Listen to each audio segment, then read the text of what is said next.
এই শোনেন না, আমার খুব খারাপ লাগতেছে, মনে হয় ডাক্তারের কাছে যেতে হবে।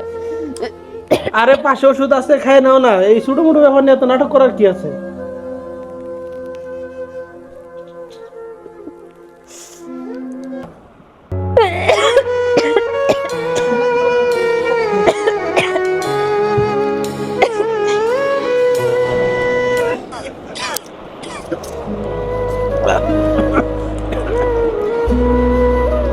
চলেন চলেন ডাক্তারের কাছে যাই।